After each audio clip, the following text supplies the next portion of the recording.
हाँ जी, gravitation. What is gravitation? First we should know this. होता क्या है? हर एक ऑब्जेक्ट इस यूनिवर्स के अंदर, whether it is very small और very large, doesn't matter, size का कोई वो नहीं है, मास का भी कोई बात नहीं है, बट चाहे वो वेरी स्मॉल हो चाहे वो वेरी लार्ज हो, हर ऑब्जेक्ट दूसरे ऑब्जेक्ट को अपनी तरफ क्या करता है? अट्रैक्ट करता है. हर ऑब्जेक्ट दूसरे ऑब्जेक्ट के ऊपर को अपनी तरफ अट्रैक्ट करता है. मीन टू से कि हर ऑब्जेक्ट दूसरे ऑब्जेक्ट पे क्या अप्लाई करता है? फोर्स अप्लाई करता है. और फोर्स अप्लाई करके दूसरे ऑब्जेक्ट को अपनी तरफ क्या करता है? अट्रैक्ट करता है. हर ऑब्जेक्ट इस यूनिवर्स में, पूरे यूनिवर्स के अंदर दूसरे ऑब्जेक्ट को क्या करता है? अपनी तरफ अट्रैक्ट करता है. यानी हर ऑब्जेक्ट दूसरे ऑब्जेक्ट के ऊपर क्या अप्लाई करता है? फोर्स अप्लाई करता है. इस फोर्स को हम क्या बोलते हैं? ग्रेविटेशन, और फोर्स ऑफ ग्रेविटेशन भी कहते हैं. इस यूनिवर्स में हर ऑब्जेक्ट दूसरे ऑब्जेक्ट को क्या करता है? अपनी तरफ अट्रैक्ट करता है किसी न किसी फोर्स से, और उस फोर्स को हम क्या बोलते हैं? फोर्स ऑफ ग्रेविटेशन बोलते हैं. यहाँ पे इस पूरे चैप्टर के अंदर प्लैनेट्स और सैटेलाइट के बारे में रहेगा कि वो किस तरह से दूसरे प्लैनेट्स को, सैटेलाइट्स को, उनके बीच में किस टाइप का फोर्स है, ये चीज़ें इसके अंदर रहेंगी. अब आपने देखा होगा कि प्लैनेट्स हैं वो चाहे सैटेलाइट हों, वो एक डेफिनेट पाथ के अंदर रोटेट करते हैं. एक फिक्स पाथ है उनका. चाहे सैटेलाइट है, अर्थ का सैटेलाइट जस्ट लाइक मून है, तो मून एक फिक्स पाथ में अर्थ के राउंड अबाउट रोटेट करता है. प्लैनेट्स हैं तो सन के राउंड अबाउट एक फिक्स पाथ के अंदर रोटेट करते हैं. यह आपको पता है. सिंस सबसे पहले gravitation, the force of attraction between any two particles. आपको कहा ना कि हर ऑब्जेक्ट दूसरे ऑब्जेक्ट को क्या करता है? अट्रैक्ट करता है. वो ऑब्जेक्ट स्मॉल भी हो सकता है, वो ऑब्जेक्ट लार्ज भी हो सकता है, और बट वो क्या करता है? एक दूसरे को अट्रैक्ट करता है. तो ये each and every substance, each and every particle, वो हर दूसरे पार्टिकल को, हर दूसरे सब्सटेंस को क्या कर रहा है? अट्रैक्ट कर रहा है. And that force of attraction is known as gravitation. उस फोर्स ऑफ अट्रैक्शन को हम क्या बोलते हैं? ग्रेविटेशन बोलते हैं. That is gravitation, the force with which a particle attract other particle towards itself, that is known as gravitation. तो आप पहले बात समझने की है कि इस यूनिवर्स के अंदर हर ऑब्जेक्ट दूसरे ऑब्जेक्ट को क्या कर रहा है? अट्रैक्ट कर रहा है विद अ फोर्स. किसी न किसी फोर्स के साथ अट्रैक्ट कर रहा है.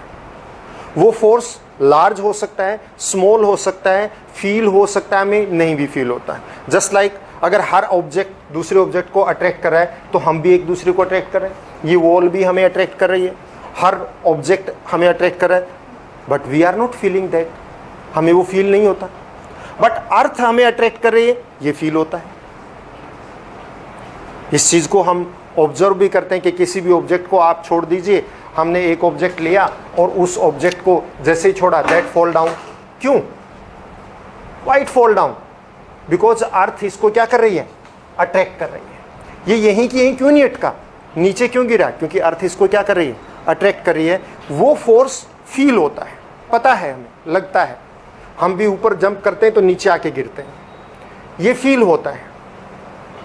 बट हम एक दूसरे को अट्रैक्ट कर रहे हैं, ये फील नहीं होता. Because that force is very very less. Attraction है but force is too less to attract. कि फोर्स इतना कम है कि वो फील भी नहीं होता है. इसी वजह से हमें उस फोर्स का पता नहीं लगता है. But each and every particle, each and every object in this universe attract other object, and that force of attraction is known as gravitation और gravitational force. Is it clear? Any doubt? तो क्या definition लिखेंगे force of gravitation, और simply gravitation हो तो कि it is in this universe every object attract every other object with a force, and that force of attraction is known as force of gravitation और gravitational pull और gravitational force, कुछ भी word use कर सकते हैं। For earth, सिर्फ अर्थ की बात करें, देखो हर ऑब्जेक्ट दूसरे ऑब्जेक्ट को अट्रैक्ट करता है, चाहे वो कोई प्लेनेट हो, चाहे स्टार हो, चाहे सन भी एक स्टार है, सन है, या कोई अनदर प्लेनेट है, या कोई सैटेलाइट है, या कोई ऑब्जेक्ट है, हर एक दूसरे को अट्रैक्ट कर रहा है। उस फोर्स ऑफ अट्रैक्शन को हमने क्या नेम दिया? फोर्स ऑफ ग्रेविटेशन और सिंपली ग्रेविटेशन कहा। बट अर्थ के लिए हमने एक unique term the, that is gravity. Gravity word किसी और के लिए यूज नहीं होगा, ग्रेविटी वर्ड सिर्फ force of gravitation of earth, यानी ग्रेविटेशनल पुल ऑफ अर्थ को हम क्या कहते हैं? ग्रेविटी कहते हैं। ग्रेविटी वर्ड आप किसी और, किसी प्लेनेट के लिए, किसी ऑब्जेक्ट के लिए अप्लाई नहीं कर सकते।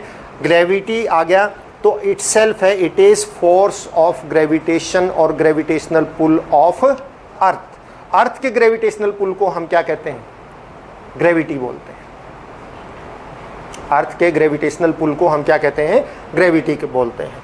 तो the force with which earth attracts other objects, that is known as gravity और ग्रेविटेशनल फोर्स ऑफ अर्थ। तो हमने इतना वर्ड ग्रेविटेशनल फोर्स ऑफ तो किसी भी ऑब्जेक्ट के लिए यूज कर सकते हैं आप, बट ग्रेविटी वर्ड ओनली किसके लिए होगा? अर्थ के लिए होगा। तो हम ग्रेविटेशनल फोर्स ऑफ अर्थ की बजाय आप सिंपली एक स्मॉल वर्ड ग्रेविटी भी यूज कर सकते हैं। बट ध्यान रहे, ग्रेविटी वर्ड आपने किसी और ऑब्जेक्ट के लिए यूज नहीं करना है। Any doubt? ओके।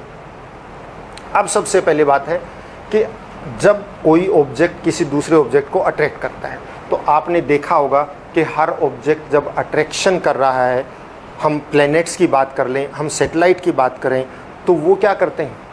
रिवॉल्व करते हैं। मून है, अर्थ के राउंड अबाउट क्या करता है? रिवॉल्व करता है ना? मून अर्थ के राउंड अबाउट रिवॉल्व करता है। अर्थ इटसेल्फ किसके राउंड अबाउट रिवॉल्व करती है? सन के राउंड अबाउट रिवॉल्व करती है। इस तरह से एक सर्कुलर पाथ के अंदर वो रोटेट करते हैं, ऐसे रोटेट करते हैं। ये जो पाथ जिसमें ये रोटेट कर रहे हैं, इसको हम क्या बोलते हैं? ऑर्बिट बोलते हैं। अब आप सोचने की बात है, यहाँ तो चलो थ्रेड है, भी थ्रेड इतना लंबा है, इस करके ये होगा। आपने ये कभी सोचा कि भी अर्थ जो है वो वहीं पे क्यों रोटेट कर रही है, आगे पीछे क्यों नहीं कर रही? मून है तो अर्थ के राउंड अबाउट एक फिक्स पाथ में रोटेट कर रहा है, वो वहीं पे रोटेट क्यों कर रहा है, आगे पीछे क्यों नहीं कर रहा? और इसका लिए आपको मैं मतलब इसका आंसर तो मैं दूंगा, बट थोड़ा सा समझाने के बाद, बट आपको भी एक एक्टिविटी दे सकता हूं मैं। उसमें क्या करें आप थ्रेड की बजाय इलास्टिक लीजिए, इलास्टिक के साथ किसी भी एक स्टोन को बांध लीजिए, ठीक? ऑब्जर्व करने की बात है, आप धीरे से उसको रोटेट कीजिए, ज़्यादा फोर्स अप्लाई नहीं करना। दैट पहले वो कहाँ होगा? नीचे की तरफ होगा, इस तरह से होगा। धीरे धीरे वो करें तो नीचे की तरफ है। फिर हम फोर्स इंक्रीज करते रहें तो it will start in upward, तो ये ऊपर की तरफ आ जाता है। देखो, फोर्स कम लगाया तो नीचे रोटेट कर रहा है, फोर्स ज़्यादा लगाया तो क्या आ गया? ये हॉरिजॉन्टल पोजीशन में आ गया। अब इलास्टिक होगा तो क्या होगा? पहले हॉरिजॉन्टल पोजीशन में आएगा, फिर आप और स्पीड दीजिए तो उसका डिस्टेंस इंक्रीज हो जाएगा। वो यहाँ की बजाय यहाँ रोटेट करने की बजाय यहाँ आ जाएगा। लिटिल बिट डिफरेंस आएगा, बट आपको ध्यान से ऑब्जर्व करना पड़ेगा कि जस्ट लाइक आप एक जगह ऐसे रोटेट करें, आपने उसकी पॉइंट कहीं पे यूं पॉइंट मतलब वॉल के ऊपर लगा लिया, अभी इतने डिस्टेंस पे रोटेट करा, फिर आप उसकी स्पीड को इंक्रीज कीजिए तो वो थोड़ा सा इंक्रीज हो जाएगा। यानी इलास्टिक जो है क्या हो जाएगा? वो स्प्रेड हो जाएगा। इसका मतलब कि जो कोई भी ऑब्जेक्ट जहाँ रोटेट कर रहा है वो किस पे डिपेंड करता है कि उनके बीच में फोर्स ऑफ ग्रेविटेशन कितना है। जितना ज़्यादा होता है उतनी हाई स्पीड से रोटेट करता है और उतना ही वो थोड़ा सा उससे क्या हो जाता है? दूर हो जाता है। वो उसकी स्पीड पे, ग्रेविटेशनल पुल पे, बहुत सारे फैक्टर के ऊपर डिपेंड करता है। तो मैंने एक सिंपल सा आपको समझने के लिए एक क्वेश्चन दिया है कि जैसे इलास्टिक के साथ आप वो करेंगे तो वो एक पहले एक लेवल पे आएगा, और ज़्यादा स्पीड से करेंगे तो वो उसका डिस्टेंस इंक्रीज हो जाएगा। एक्चुअल में क्या होता है कि जैसे हम रोटेट करते हैं, इसी से लीजिए, इस थ्रेड के अलोंग एक फोर्स लग रहा है, एक फोर्स जो इनवर्ड टुवर्ड्स सेंटर लग रहा है उसको सेंट्रीपिटल फोर्स बोलते हैं। सेंट्रीपिटल फोर्स की डेफिनेशन आपके सिलेबस में आपको करनी है। और एक फोर्स ऐसा है जो आउटसाइड लगता है कि जैसे हम इसको छोड़ दें तो एक पर्टिकुलर डायरेक्शन में जाएगा। ये आप जो है इरेजर बांध के stone that may be dangerous, तो इरेजर के साथ आप कर सकते हैं। तो आप ऐसे रोटेट कीजिए इरेजर के साथ और आपने ऐसे, जब ये यहाँ पे आए छोड़िए तो इधर जाएगा, यहाँ पे आएगा तब छोड़ेंगे तो उस डायरेक्शन में जाएगा, यहाँ पे छोड़ेंगे तो इधर जाएगा और यहाँ छोड़ेंगे तो उधर। मतलब जो ये थ्रेड है इस थ्रेड के परपेंडिकुलर जाएगा, that will move perpendicular to this thread के परपेंडिकुलर मूव करेगा। इसका मतलब हर पॉइंट पे जब ये रोटेट करता है तो हर पॉइंट पे इसकी डायरेक्शन क्या हो रही है, चेंज हो रही है। तो एक फोर्स वो जो बाहर की तरफ इसको लेके जाता है वो सेंट्रीफ्यूगल फोर्स, एक फोर्स जो सेंटर की तरफ होता है सेंट्रीपिटल फोर्स। दोनों फोर्स जहां पे बैलेंस होते हैं ऑब्जेक्ट वहीं पे रोटेट करेगा। सेंट्रीपिटल एंड सेंट्रीफ्यूगल फोर्स जहां पे बैलेंस हो जाएंगे ऑब्जेक्ट वहीं पे रोटेट करता है। सिंपल सी बात ये है। एक फोर्स है जो इनवर्ड लगता है सेंट्रीपिटल, एक फोर्स जो आउटवर्ड लगता है सेंट्रीफ्यूगल फोर्स। दोनों फोर्सेस जहां पे बैलेंस हो जाएंगे वहीं पर ऑब्जेक्ट क्या करेगा, रोटेट करेगा, वही उसका पाथ हो जाएगा। और वो पाथ जिसमें कोई भी ऑब्जेक्ट रोटेट करता है that is known as orbit. उसको हम उसका क्या बोलते हैं, ऑर्बिट बोलते हैं। जस्ट लाइक एक ऑर्बिट ये शो किया हुआ है, मैं थोड़ा सा डार्क कर देता हूं।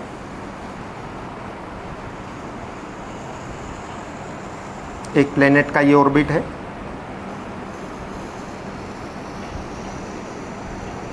किसी भी प्लेनेट का ऑर्बिट जो है वो कंप्लीट सर्कल नहीं होता, इलिप्टिकल होता है, ऐसे होता है, इलिप्टिकल पाथ बोलते हैं। किसी का भी कंप्लीट सर्कल नहीं होता, मतलब सॉरी सर्कुलर नहीं, सर्कुलर होता है, सर्कल की तरह से नहीं होता, इलिप्टिकल होता है।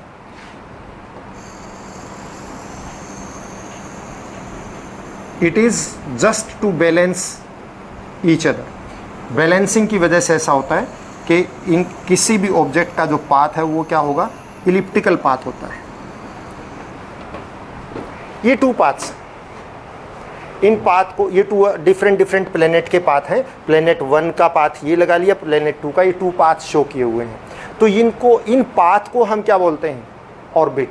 The path along which a planet or any object rotate about the other object, that path is known as orbit। कि जिस पाथ पे कोई एक ऑब्जेक्ट दूसरे ऑब्जेक्ट के राउंड अबाउट रोटेट करता है उस पाथ को हम क्या बोलते हैं, ऑर्बिट बोलते हैं। Just like this is the position of sun, ये सन की पोजीशन है और ये एक प्लेनेट इसके राउंड अबाउट रिवॉल्व कर रहा है इस रेड पाथ के अंदर। तो ये रेड पाथ क्या है, दैट इज ऑर्बिट। इसको हम क्या बोलेंगे, ऑर्बिट बोलेंगे। This is the orbit of this path. The path on which a planet और any satellite that revolve around the other, मतलब प्लेनेट है तो आपको स्टार या सन की बात कहनी पड़ेगी और सैटेलाइट है तो किसकी बात कहनी पड़ेगी, यस प्लेनेट की। You know this better. तो आप सीधा एक के लिए ले लीजिए कि the path on which a planet revolve around the sun or any star, that is known as its orbit, or the path on which a satellite revolve around a planet, that is known as its orbit, वो उसका orbit है। तो ये to orbit show किए हुए हैं। इसका meaning है ये वाइट, हम आगे चलेंगे तब इसकी बात करेंगे। अभी सिंपली इसके लिए तो क्या है कि the path on which planet revolve around the sun, that is known as its orbit. उसको हम क्या बोलते हैं, ऑर्बिट बोलते हैं। जिस पाथ के ऊपर प्लेनेट रिवॉल्व करता है सन के round about, that is its orbit. उस पाथ को हम ऑर्बिट बोलते हैं। Any doubt? चलें आगे। नेक्स्ट देखिए, about the path, Kepler was the physicist, astronomer कहिए आप, कि उसने 3 लॉज दिए जिनको हमने केपलर्स लॉ के नाम से जानते हैं हम। कुछ स्कूलों में हो सकता है कि केपलर्स लॉ ना भी करवाए गए और कुछ करवाए गए हों, but you have to do, कम से कम समझिए ज़रूर आप इनको। Kepler's law about planetary motion, planet के मोशन के अराउंड के लिए जो है केपलर्स ने 3 लॉ दिए, these are known as Kepler's law. Kepler's क्या कौन था? एस्ट्रोनॉमर। उसने मतलब एक तरह से आप लगा लीजिए कि फिजिक्स से रिलेटेड था, और उसने जो है 3 लॉज दिए about the motion of planet, planet की मोशन के, जिसको हम Kepler's law of planetary motion बोलते हैं। What are these laws? क्या लॉ? आपको ध्यान से समझने पड़ेंगे, मुश्किल नहीं है बट थोड़ा सा, क्योंकि अभी तक आपके सिलेबस में ऐसी चीज़ें नहीं आई हैं, तो नई टर्म्स हैं, तो वो थोड़ा सा आपको ध्यान से वो करनी पड़ेगी। फर्स्ट लॉ क्या कहता है? लॉ ऑफ ऑर्बिट, कि कोई भी प्लेनेट सन के राउंड अबाउट, ये आपको पता है, अलग से लॉ नहीं है, बिल्कुल पता है कि सन के राउंड अबाउट कोई भी जब प्लेनेट रिवॉल्व करता है,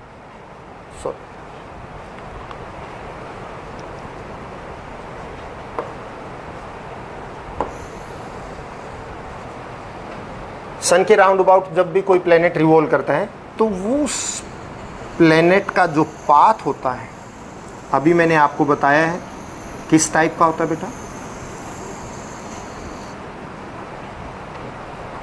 इलिप्टिकल होता है, अंडाकार जिसको बोलते हैं, एग शेप्ड होता है, कंप्लीट सर्कल नहीं होता, एग शेप्ड। एक तो ये लो क्यों है?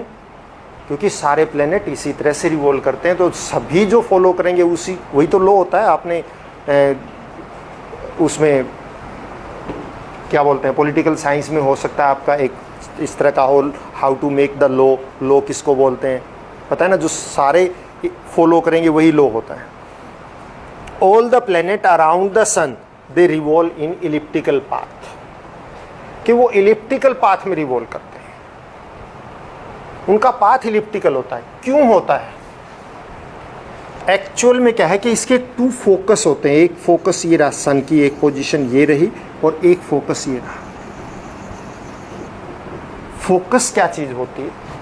जहां पे सारी की सारी लाइट रेज इकट्ठी हो जाएं, वो लाइट के लिए फोकस होता है। जहां पे सारे फोर्सेस इकट्ठे हो जाएं, वो फोर्सेस के लिए फोकस होता है। ठीक है ना? अब मैं एक पर्टिकुलर बच्चे को ध्यान से देखूं कि मैं एक कहूं कि मेरा फोकस तुम्हारे ऊपर है, इधर ध्यान दो, टीचर कहता है ना ये चीज, फोकस करना मतलब उनका अटेंशन, एक तरह का फोर्स भी हो सकता है, कोई अटेंशन हो सकती है, कोई रेज हो सकती है, वो जहां पे मीट करेंगी वो फोकस होता है। तो यहाँ पे डबल फोकस होता है। अगर सर्कल, कंप्लीट सर्कल हो तो फोकस एक होता है, सेंटर, उसको फोकस बोलते हैं। बट यहाँ पे पाथ जो है क्या है, सर्कुलर नहीं है, इलिप्टिकल है, और उसके 2 फोकस होते हैं। आप ये बात ध्यान रखें ना रखें कोई बात नहीं, लेकिन आप सिंपली इतनी बात तो आपको समझ में आएगी कि कोई भी प्लेनेट सन के राउंड अबाउट इलिप्टिकल पाथ में रिवॉल्व करता है। ठीक, अब इसके पीछे एक्सप्लेनेशन क्या है मैं आपको बता देता हूं। ये कि इसमें 2 फोकस होते हैं, F1 एंड F2।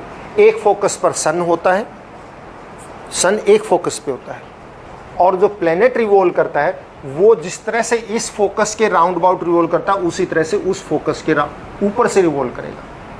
तो सर्कल ना बन के वो क्या बन जाएगा, इलिप्टिकल बन जाएगा, क्योंकि उसको इस तरह से पाथ ज़्यादा ट्रेवल करना पड़ता है, इस फोकस के ऊपर से आएगा। तो आपने सिंपली इतना ध्यान रखना है, इतनी सी बात, इसका मीनिंग ये है कि हर एक प्लेनेट सन के राउंड अबाउट इलिप्टिकल पाथ में रिवॉल्व करता है। हर एक का कैसा पाथ है, इलिप्टिकल है। ये बात तो समझ में आ गई आपको। सेकेंड लॉ को थोड़ा सा ध्यान से वो करना है। When a planet revolve in elliptical path, पहले आप समझिए फिर उसके बाद लैंग्वेज को वो करेंगे। सपोज करो ये प्लेनेट यहाँ पे एक प्लेनेट है, इसकी पोजीशन ये पोजीशन, एक फिक्स टाइम के बाद हम अपना टाइम सपोज कर लेते हैं कि वो 2 आवर के बाद इस पोजीशन पे आ जाता है। ठीक, यहां पे था, 2 आवर के बाद वो यहां आ गया। रिवॉल्व कर रहा है तो जाएगा ना, एक जगह तो रुकेगा नहीं। अब इन दोनों पोजीशन को आप सन से मिला दीजिए, तो ये एक वाइट एरिया बन गया। क्लियर? इस एरिया को हम कैलकुलेट कर लेंगे। फिर मान लिया वो प्लेनेट यहां पे पहुंच गया, अब ये डिस्टेंस ज्यादा हो गया कि नहीं हो गया, और 2 आवर के बाद वो यहां पे आ गया। यहां 2 आवर का टाइम लिया था ना, सेम टाइम लेना है, वही 2 आवर के बाद किसी दूसरी जगह पे जाके आपने, मतलब यहां पे है और फिर 2 आवर के बाद वो यहां पहुंच गया। इसको भी आप सन से मिला दीजिए, सन, क्योंकि फोकस, यानी जो फोकस है ना, वो फोकस पे सन होता है। ये एरिया और ये एरिया इक्वल होंगे। सपोज हम यहां की बजाय और वो ले लेते हैं, ये पोजीशन है प्लेनेट की ए, और 2 आवर के बाद वो यहां पे आ जाता है बी पे। आप इसको इससे, ए से और बी से मिला दो और ये एरिया निकालो।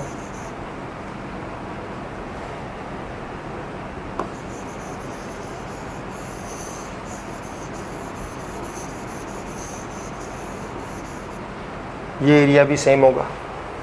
कहीं पे भी सेम टाइम के लिए 2 पोजीशन रखिए आप, मतलब सेम टाइम के लिए होनी चाहिए, और उनको आप सन से मिलाइए। जो एरिया होगा वो ऑलवेज क्या रहेगा, इक्वल रहेगा, चाहे वो सन के पास में है और चाहे सन से दूर, वो मैटर नहीं करता। ये कैलकुलेटेड चीजें हैं,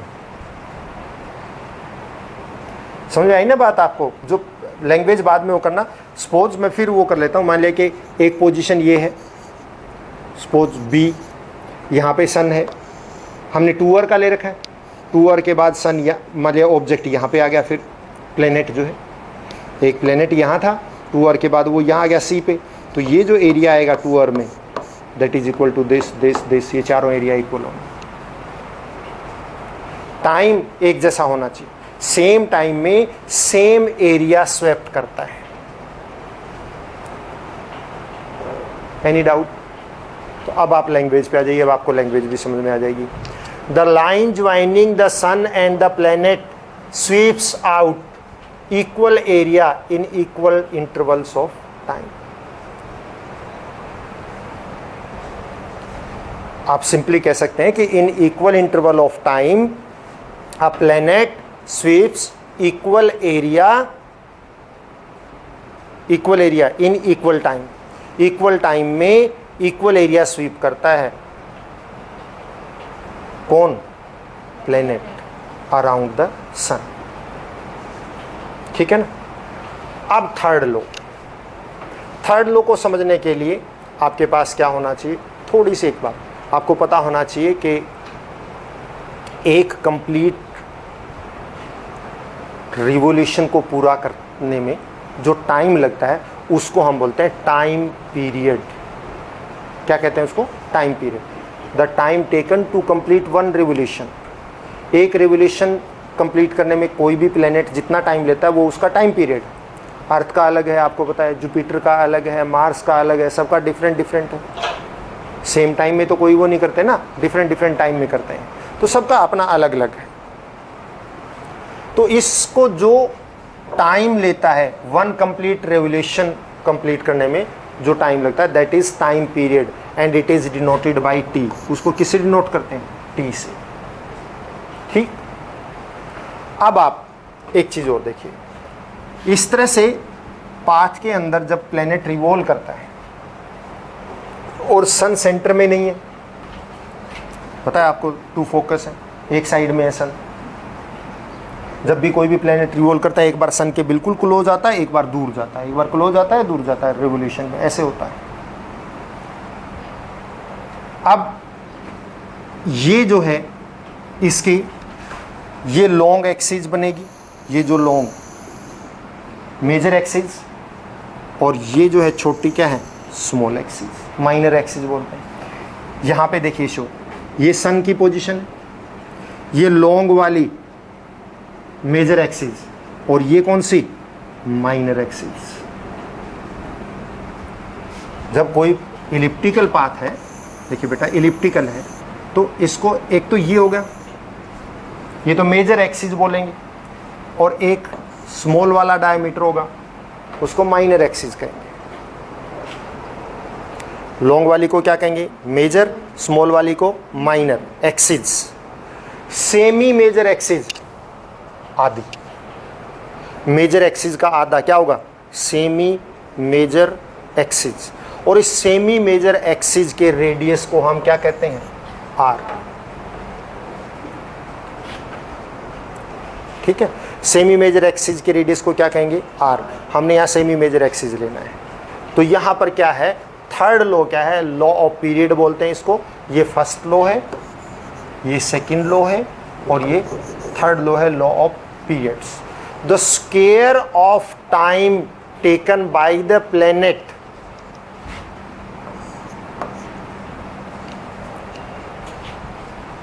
square of time taken by the planet to complete a revolution around the sun is directly proportional to the cube of semi major axis of elliptical orbit।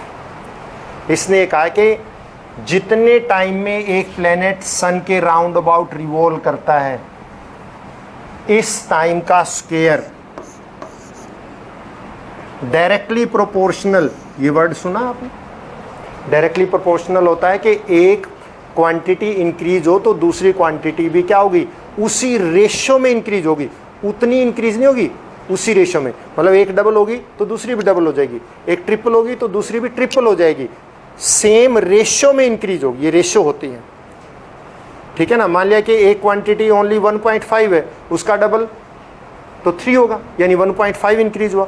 दूसरी क्वांटिटी जो है वो क्या है, 5 है, 5 तो वो डबल हुई, तो ये 5 का क्या बन जाएगी, 10 बनेगी, ना कि 6.5 बनेगी, सेम रेशियो में इंक्रीज होगी। तो वही चीज़ यहाँ पे है, ये डायरेक्टली प्रोपोर्शनल बोलते हैं कि सेम रेशियो में इंक्रीज या डिक्रीज होना। टाइम पीरियड यानी कि जितने टाइम में वो अपना वन रेवोल्यूशन कंप्लीट करता है, इसका टाइम पीरियड का square directly proportional to cube of this semi major axis, इस सेमी मेजर एक्सिस के क्यूब के डायरेक्टली प्रोपोर्शनल होता है। ये 3 लॉज हैं। फर्स्ट लॉ क्या था कि every planet revolve in elliptical path. Second law क्या था कि in equal time interval a planet sweep equal area between 2 positions connect join to the position of sun, मतलब सन की पोजीशन से ज्वाइन करे थे। और थर्ड लॉ क्या है, square of the time period is directly proportional to cube of the radius of semi major axis. Any doubt?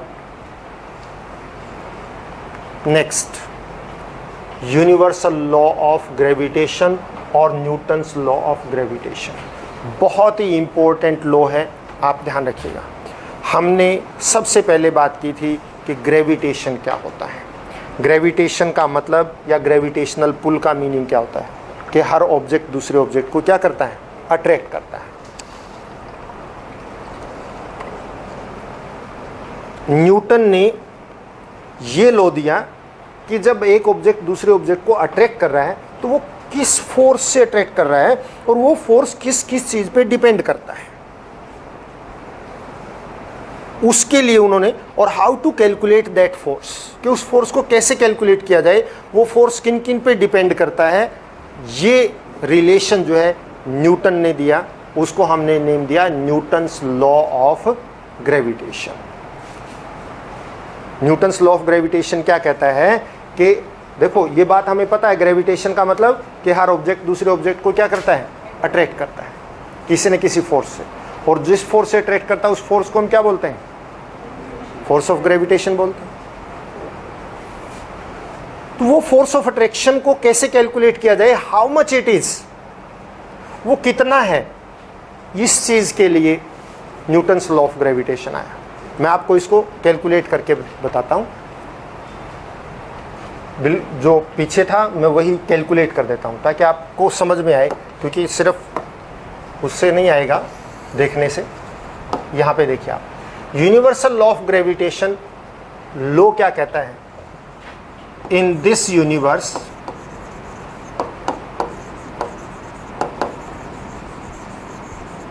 every object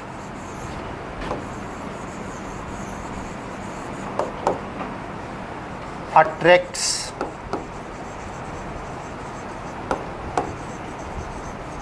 every other object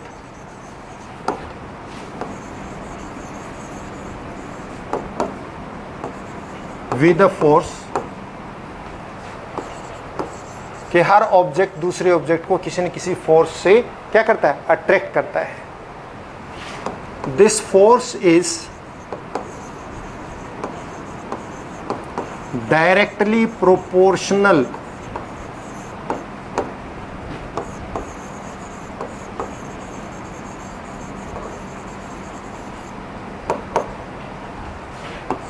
to the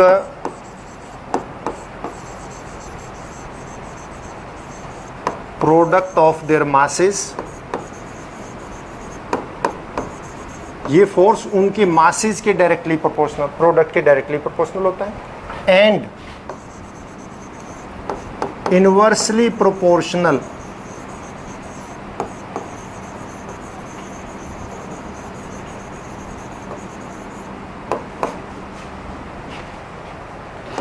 two the square of distance between them।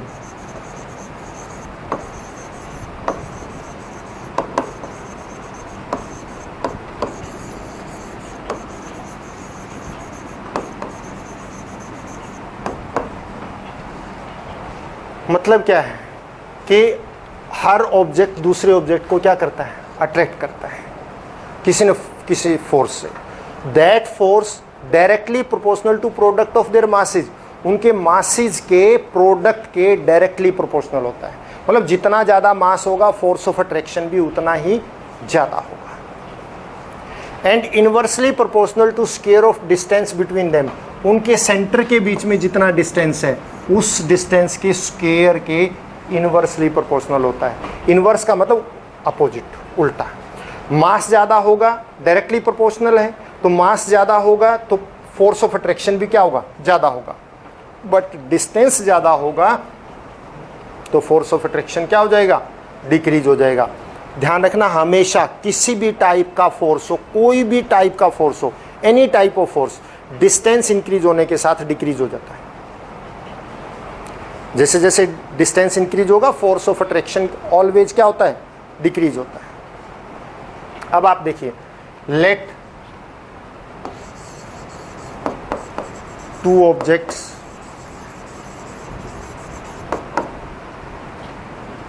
A and B, हम इसको object A कह देते हैं और इसको क्या कह देते हैं, B कह देते हैं। हैविंग मास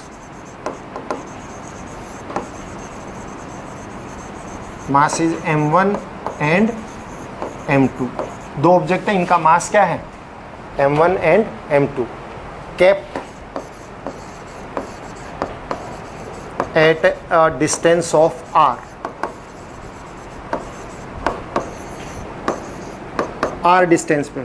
डिस्टेंस का मतलब distance between their centre, to object के बीच का डिस्टेंस का मतलब क्या होता है, उन ऑब्जेक्ट के सेंटर के बीच डिस्टेंस, मतलब यहां से ये सेंटर और ये सेंटर, नॉट दिस और दिस डिस्टेंस, डिस्टेंस उनके सेंटर के बीच में। अब आप देखिए इसने क्या कहा है कि force is directly proportional to product of their masses, है ना, यही बात कही। Force is in this universe every object attracts every other object with a force, this force is directly proportional to product of their masses. Mass क्या है, m1 and m2, उनका product के directly proportional, ये directly proportion का sign है। Is it clear? इसको number 1 दे दीजिए। इसी तरह से f is inversely proportional to square of distance between them. Inverse का मतलब साइन तो वही रहेगा, इनवर्स का मतलब 1 अपॉन करके, inversely proportional to square of distance between them. Distance कितना है r, उसका स्क्वायर r स्क्वायर, उसका क्या करेंगे आप, इनवर्स 1 अपॉन। नंबर 2, इनको कंबाइन कर दीजिए, combine these, f is directly proportional to m1 into m2 upon r square. और जब भी डायरेक्टली प्रोपोर्शन होता है इसको हम इक्वलाइज कर सकते हैं किसी एक फिक्स नंबर से मल्टीप्लाई करके, और उस फिक्स नंबर को क्या बोलते हैं, कांस्टेंट।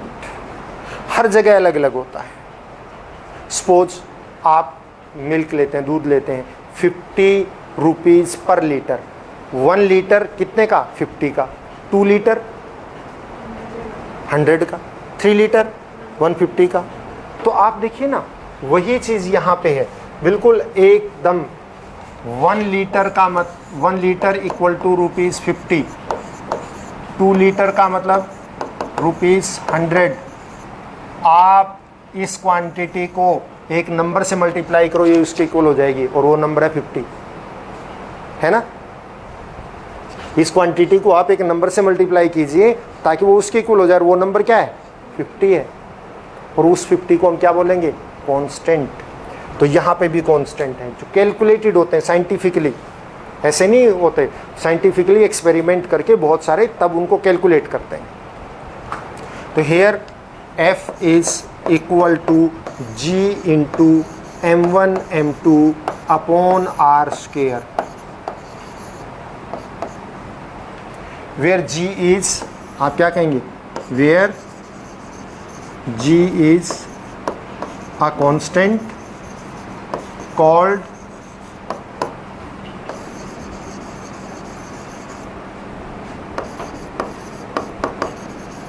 universal gravitational constant।